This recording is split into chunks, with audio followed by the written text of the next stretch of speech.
Today, I'm sharing with you why I believe Apple offers us, again, a once-in-a-lifetime chance to invest in them. To give you an idea what we're talking about here, in Q3 2020, Apple managed to increase their annual net income by 3.9% compared to Q3 2019.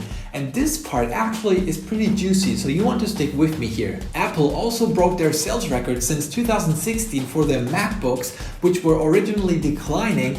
And oh boy, this is a big one, and it's not what you think it is. Now, I will give you the reasons why I believe Apple will at least double later in this video, so keep watching. In part 1, I give you the reasons why I believe their stocks will at least double, and there is one not so obvious one. We will then talk about the risky risks in part 2, which you definitely want to watch because it's very important. And finally, in part 3, I'm gonna share with you what I'm going to do. There are 3 catalysts that I see that will boost their stock prices. Remember when I said that they increased their annual net income in Q3 2020 by 3.9% compared to Q3 2019? The juicy part, however, is that Q3 2020 didn't even include the initial iPhone sales, which Q3 2019 did. Apple outperformed themselves even without the initial iPhone sales.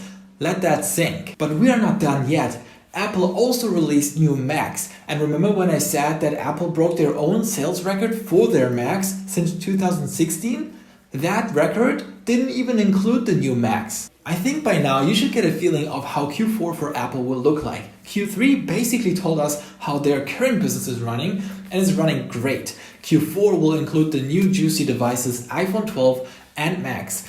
And you might ask yourself, when will we know? Well, the Apple report for Q4 is estimated to be reported on the 26th of January 2021. Let's talk about the second catalyst that I see, Apple Silicon. And Apple Silicon is actually the reason why I think we have a once-in-a-lifetime opportunity again to invest into Apple. In case you didn't know yet, Apple ditched Intel processors in favor for their own Apple Silicon. And rest assured, although those are their first chips to be put into a Mac, they are a beast. To give you a little perspective, in some cases, Apple is outperforming their strongest Intel-powered MacBook Pro with their fanless, cheapest Apple Silicon-powered MacBook Air. On top of all of that, the battery life nearly doubled. Now, what does all of that mean for the future of the Macs? First, they became even more convenient with an all-day battery life.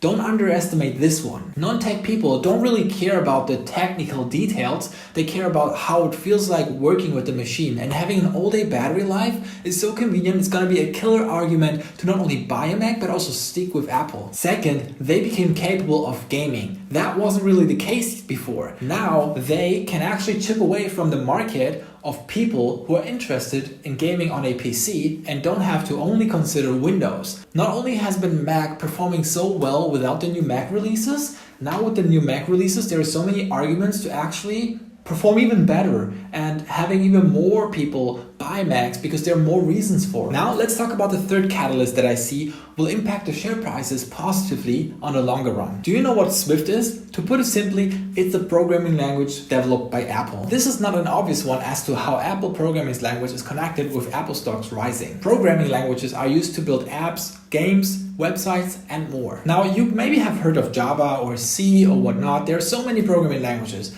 But imagine everybody would use Swift. What would that mean for Apple devices? It would basically mean that a huge amount of people have the skill set to build apps, games, and other software for those devices. Now, you might start connecting the dots. Having a huge amount of people being able to develop software for Apple devices is beneficial in the sense of that software is a huge argument to buy an iPhone, a Mac, or even an Apple Watch. Now, how do you convince a huge amount of people to use Swift as a coding language, even if maybe as their first coding language, opposed to all the other popular languages? The answer is rather simple. The language should be easy to learn and at best run everywhere, not only Mac, but also Windows and Linux. And guess what? Swift does all of it. Most people don't know that Swift does run on Linux and even on Windows. Apple puts active efforts into designing the language not only to be easy to learn, but also to run on all the popular operating systems such as Mac, Windows, and Linux. To give you a little bit of perspective, Java is the most popular language in the world, and guess what's faster and even cheaper to run for companies?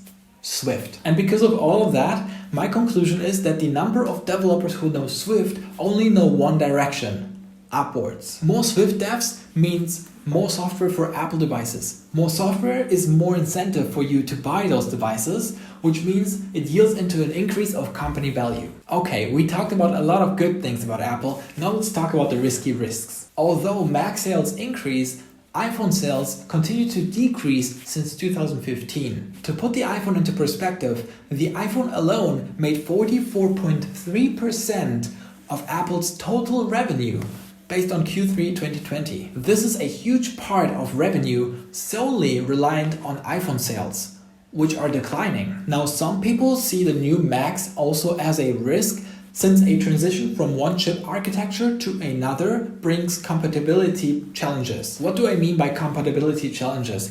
Well, all the apps that were developed for Macs don't run natively on the new Macs. They have to run in an emulation or be rebuilt to run natively. Alright, so now what am I doing? Seeing how Apple operates and that they always think 5 years at least ahead and start working on new technology before their current one becomes obsolete makes me want to invest into Apple. Bear in mind, we only touch what's publicly confirmed by Apple. We didn't touch Apple glasses or self-driving cars, both of which there are leaks for that they are working on it.